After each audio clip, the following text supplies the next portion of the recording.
Bienvenue sur Dream Avenue, le podcast qui parle de magie et de stratégie. Je suis Charlotte, experte en marketing et communication, fondatrice de The Moonway Place. J'aide les entrepreneurs à développer leur business grâce à des stratégies alignées et qui leur ressemblent. Toutes les semaines, on se retrouve pour passer un moment hors du temps ensemble, pour faire une pause dans ton quotidien et t'autoriser à rêver. Nous allons explorer différents sujets ici, du mindset, du marketing, de la communication, de la spiritualité, des conseils, de l'inspiration, bref, tout pour que tu puisses créer un business solide, aligné et réaliser tes plus grands rêves. Installe-toi confortablement et laisse la magie t'emporter. Belle écoute! Hello ma chère étoile, bienvenue sur Dream Avenue dans ce nouvel épisode. Est-ce qu'il t'est déjà arrivé de te comparer, de te sentir nulle, moins forte que les autres, d'avoir l'impression d'être en retard par rapport aux autres, de te demander pourquoi elles réussissent et pas toi? Est-ce que c'est déjà des choses que tu as ressenties à l'intérieur de toi, des pensées qui ont traversé ton esprit? En fait, quand on ressent ça, on peut vite être très très triste. Et on rentre finalement un peu dans un cercle vicieux, un cercle qui est négatif, parce que on va se comparer, on va se sentir nul, on va avoir l'impression de ne pas être à la hauteur, et du coup, on va avoir envie de tout abandonner. Parfois, le fait de se comparer, de se sentir nul, etc., ça peut aussi créer un électrochoc en mode « Allez, je vais leur prouver, moi aussi, je vais y arriver, moi aussi, je vais briller ». Je pense que depuis toujours, on nous apprend à nous comparer, que ce soit à l'école avec les notes, que ce soit à la maison, au travail. Tout est fait pour qu'on se compare. Alors qu'à mon sens, nous sommes toutes uniques et que, en fait, la seule personne avec laquelle on peut vraiment se comparer, c'est la nous d'hier, ou la nous d'il y a 1 an, ou la nous d'il y a 5 ans ou 10 ans. Alors je sais, c'est un beau discours et j'y crois vraiment profondément, mais comment faire quand, malgré tout, on se compare? Comment gérer la comparaison qui se ferait un chemin en notre cœur? Il était une fois la magie de ton unicité. Avant d'aller plus loin, comme chaque semaine, je vais te partager le love de la semaine. Aujourd'hui, j'aimerais remercier Apolline qui a laissé un avis de 5 étoiles sur Apple Podcast et elle a noté cette douceur pour donner tant de valeur, une vraie experte dans un gant de velours. C'est tellement inspirant et reboostant d'écouter ton podcast, Charlotte. On ressort avec plein d'actions, réflexions et motivations. J'attends chaque épisode avec impatience. Merci à toi. Merci du fond du cœur, Apolline. Tes mots me touchent énormément, vraiment. Merci, merci beaucoup. Je suis mais vraiment tellement heureuse que le podcast vous plaise autant, qu'il vous apporte. Et quand je me dis qu'en fait, j'avais pas forcément prévu de lancer le podcast cette année, je me dis mais quelle merveilleuse décision. Et c'est là en fait qu'on se rend compte du pouvoir d'être connecté à la fois et à sa magie intérieure et à la stratégie qu'on a envie de créer. Ça permet de prendre les bonnes décisions, en fait, les décisions qui vont permettre de développer notre business. Et quand je vois vraiment à quel point Dream Avenue vous plaît, ça m'enchante. Vraiment, je suis trop heureuse.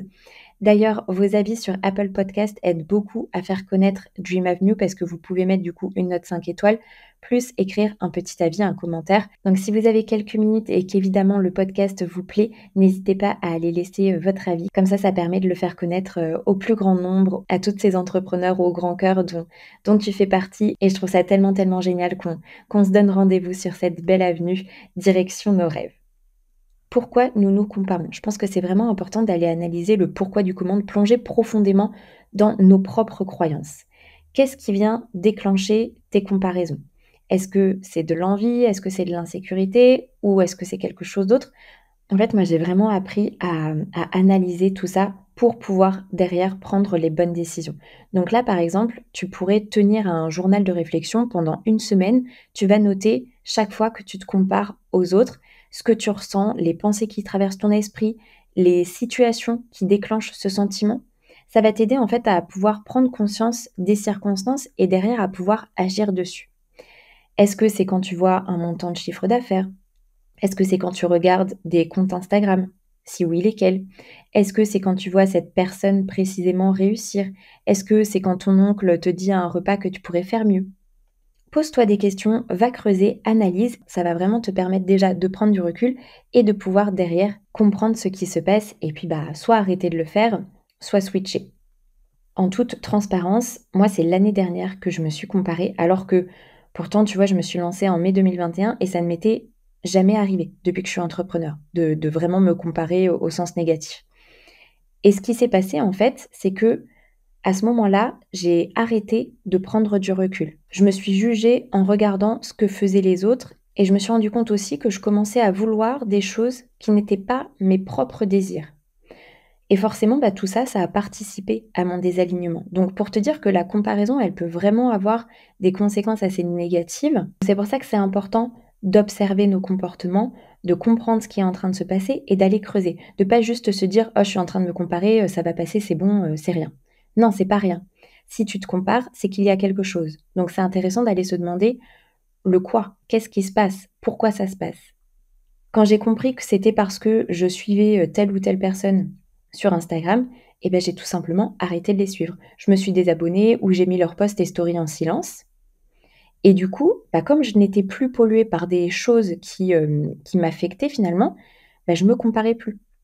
Ton environnement, il a vraiment un impact sur toi. Surtout si, comme moi, tu es hypersensible, c'est hyper important de le contrôler, en fait, de voir qu'est-ce que tu veux avoir dans ton environnement. Et là, tu vois, je me suis rendu compte que regarder ces comptes-là me mettait dans une spirale négative, tout comme regarder les informations à la télé. Ça, c'est quelque chose que je ne fais plus depuis des années parce que j'ai identifié que ça me desservait. Ça me mettait dans quelque chose de négatif, ça me tirait vers le bas. Donc j'ai arrêté tout simplement.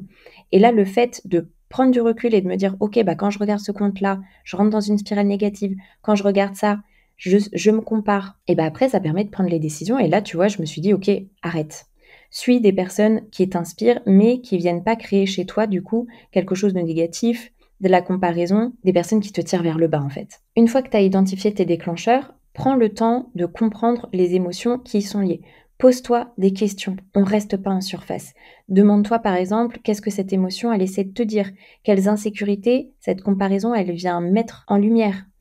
Quels besoins qui sont peut-être aujourd'hui non satisfaits sont exprimés à travers cette émotion que tu es en train de ressentir? Dans tes émotions, il y a vraiment des messages. Par exemple, si c'est de l'envie que tu ressens, ça pourrait peut-être indiquer un désir que tu n'as pas encore conscientisé de croissance. Si c'est de l'insécurité, ça pourrait révéler peut-être un besoin de renforcement de ton estime de toi. Identifier pourquoi va te permettre d'agir. C'est vraiment ça l'avantage. Petit aparté, il y a aussi des comptes sur Instagram, sur LinkedIn qui utilisent un marketing qui est très bourrin, qui est très culpabilisateur. Donc, ne te laisse pas tirer vers le bas. Sois consciente de ce qu'il se passe et fais les bons choix pour toi en choisissant qui tu veux suivre. C'est hyper important. Petit partage d'expérience aussi, l'année dernière, je suis revenue sur LinkedIn, je postais énormément. À un moment donné, j'étais à 2 posts par jour et en fait, je me suis rendu compte que l'ambiance qu'il y avait sur LinkedIn, je sais que ça a contribué au fait que je me suis comparée. Parce que du coup, sur LinkedIn, forcément, on fait des routines, donc on va sur des posts de Pierre-Paul Jacques et on commente. Tout comme on fait sur Instagram, mais sur Instagram, il y a moins ce truc de se mettre en avant, de porter ses victoires, et cetera. En soi, c'est très bien, hein, mais moi, je me suis rendu compte que ça favorisait la comparaison et que ça me tirait plus vers le bas que vers le haut. Donc, j'ai fait une pause sur LinkedIn. Et là, tu vois, je recommence à poster, mais vraiment de temps en temps, vraiment quand j'en ai envie et à ma manière. Je cherche pas à coller au code de LinkedIn. Je passe pas, 1 heure par jour à aller commenter et cetera parce que je sais que ça peut me conduire à une spirale négative, donc je ne le fais pas. Je vais simplement commenter des posts qui me plaisent, qui m'inspirent et cetera. Je fais le choix, en fait, parce que j'ai identifié que si je faisais trop de routine à aller sur des comptes, des comptes, des comptes, ça encourageait la comparaison, ça me mettait dans une spirale négative. Donc j'ai arrêté. Encore une fois, le fait de savoir, le fait d'identifier le pourquoi permet d'agir. Et important aussi, quand on reconnaît et qu'on accepte nos émotions, ça nous donne en fait le pouvoir de transformer nos émotions négatives en actions positives. Petite pause avant de t'expliquer comment redéfinir la comparaison. Si tu veux me soutenir et m'aider à faire connaître le podcast, tu peux me laisser une note de 5 étoiles sur ta plateforme d'écoute préférée. Redéfinir la comparaison. Je pense qu'il y a toujours 2 sons de cloche. Je pense qu'on peut vraiment transformer les obstacles en opportunités. On est responsable de notre vie, responsable du sens qu'on veut lui donner, responsable des décisions qu'on prend pour notre business. C'est nous et uniquement nous qui décidons de nous comparer, OK? Il y a personne qui est là à nous pousser à lire ce post-là, à suivre cette personne-là, des choses en fait qui viennent du coup créer quelque chose de négatif, c'est nous-mêmes qui décidons d'aller les regarder. Donc, on peut évidemment décider d'arrêter. On peut aussi switcher notre mindset en transformant la comparaison en un outil pour notre développement. Je t'explique. Quand tu te compares, c'est que potentiellement tu admires quelque chose chez la personne. Alors, si au lieu de te sentir inférieur, tu te demandais plutôt comment toi aussi tu pouvais atteindre ces résultats, réaliser ce chiffre d'affaires, réaliser ce rêve, faire ce voyage. Comment est-ce que toi, tu peux atteindre le niveau qui t'inspire chez cette personne ou la chose qui t'inspire chez cette personne? En faisant ça, tu reprends les rênes, tu reprends le pouvoir, tu remets la lumière sur toi. Et chaque fois que tu te compares à quelqu'un, tu peux vraiment transformer cette énergie en inspiration. Qu'est-ce que cette personne fait que tu admires et que tu pourrais incorporer dans ta propre vie? Et là, du coup, la comparaison, elle devient un signal qu'il y a quelque chose là-bas pour toi à apprendre ou à adopter. C'est toi qui as le pouvoir, vraiment. Et en devenant entrepreneur, tu l'as pris ce pouvoir parce que tu es sorti des schémas classiques, parce que tu as envie de créer quelque chose qui vibre à l'intérieur de toi. Donc, tu es capable de switcher ça. Tu es capable de transformer la comparaison en inspiration. Et pour l'activer justement et transformer ça, moi, j'utilise personnellement la gratitude et la volonté de toujours vouloir devenir meilleure, de toujours vouloir m'améliorer. Parce que quand tu es déjà heureuse de ce que tu as, que tu sens cette gratitude dans ton cœur, ben c'est bien plus facile de switcher la comparaison. C'est comme s'il y avait un bouclier positif autour de toi et que du coup, la comparaison rentrait dans ce filtre, dans cette aura qui est autour de toi et qu'elle devenait simplement de l'inspiration. Et pareil, quand tu te mets en mode je veux chaque jour devenir une meilleure version de moi-même, mais la comparaison, elle se fait uniquement avec toi. Et elle devient de l'inspiration à propos des autres. Tu vois ce que je veux dire? C'est toi qui as le pouvoir. Dernière chose très importante à faire pour gérer la comparaison, c'est de célébrer chaque pas. Et ça, c'est vraiment hyper sous-coté.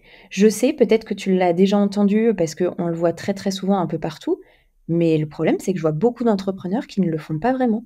Pourtant, je sais que tu sais que c'est important, mais du coup, si tu ne le fais pas, pourquoi tu ne le fais pas? Qu'est-ce qui fait que là, tu es pas en train de célébrer tes pas, tes réussites, tes avancements? Je vais te poser une autre question. Est-ce que tu te souviens de ce petit pas positif que tu as fait pour ton business il y a 3 mois? Tu t'en souviens? Je pense pas. Je pense que tu as oublié et c'est normal. Tu as dormi, il y a eu d'autres choses qui se sont passées. Depuis 3 mois, évidemment, il y a beaucoup, beaucoup de choses qui se sont passées. Bref, la vie, quoi. Pourtant, ce petit pas que tu as fait il y a 3 mois, ou celui d'il y a 6 mois, ou celui d'il y a 1 an, il avait de l'importance. Parce qu'il t'a permis aujourd'hui d'en être là. Et pour ton estime de toi, il est hyper important. Et pour ne pas te comparer négativement, garder ton cap sur ton chemin de réussite, il est essentiel ce petit pas. Donc c'est quand même dommage de l'avoir oublié. C'est dommage de ne pas arriver à t'en souvenir. Donc là, ce que je te conseille de faire, c'est de noter chaque jour ou chaque semaine tes succès, grands ou petits, tous ces petits pas que tu fais. Ça va te permettre de vraiment prendre conscience de tout ce que tu accomplis et de te rendre compte de ta valeur, de tes progrès. Et au moment où tu te sentiras nul par rapport à cette personne, tu pourras te souvenir. Tu auras simplement à ouvrir ce carnet ou à lire cette feuille avec tous les succès, tous ces pas que tu as accomplis et la comparaison s'en ira. Donc c'est vraiment un investissement pour la toi du futur, mais qui vaut vraiment le coup. Parce que quand on se compare, en fait, on se compare juste au haut de l'iceberg, sans savoir, sans voir les dessous. Et ce journal que tu vas tenir te permettra de ne pas l'oublier et de voir à quel point tu as avancé. Et autre avantage aussi, c'est que tu seras tellement concentré sur toi et sur ton avancement que tu ne regarderas même plus les autres. C'est là où tu vas vraiment pouvoir te focus. Alors peut-être que ça te paraît chiant ou lourd de faire ça, mais vraiment, prends le temps. C'est noter une phrase par jour ou quelques phrases par semaine. C'est vraiment, certes, du temps, mais ça va tellement te rapporter pour plus tard, pour les moments down, pour les moments de doute, les moments de peur, et pour pouvoir aussi te dire dans 1 an, mais waouh, c'est vrai que j'ai fait tout ça. Je me souviens maintenant. Ok ? Pour finir, je voulais te faire une confidence. Tu es unique, donc tu es incomparable par définition. À partir du moment où on est unique, on ne peut pas être comparé. Et c'est vraiment en gardant ton cap, ton focus, en te reconnectant à ce que tu désires réellement, à ton rêve, que tu vas faire taire la comparaison négative. C'est pour ça que dans Destiny, mon nouveau programme, on va vraiment se connecter à tout ça parce que je veux que la team Destiny réalise leurs rêves, avance sur leur propre chemin de réussite. Et quand tu as ça en toi, quand tu l'as activé, mais la comparaison, elle n'existe plus. Tu n'as ni le temps ni l'énergie pour ça parce que tu es occupé à avancer, à regarder droit devant toi. Pour finir cet épisode avec de la magie, j'ai tiré une carte pour te partager le message de la semaine. La carte que j'ai tirée est les âmes sœurs, reconnaissance, famille, affinité. On souhaite souvent que nos relations se prolongent au-delà de leur durée de vie.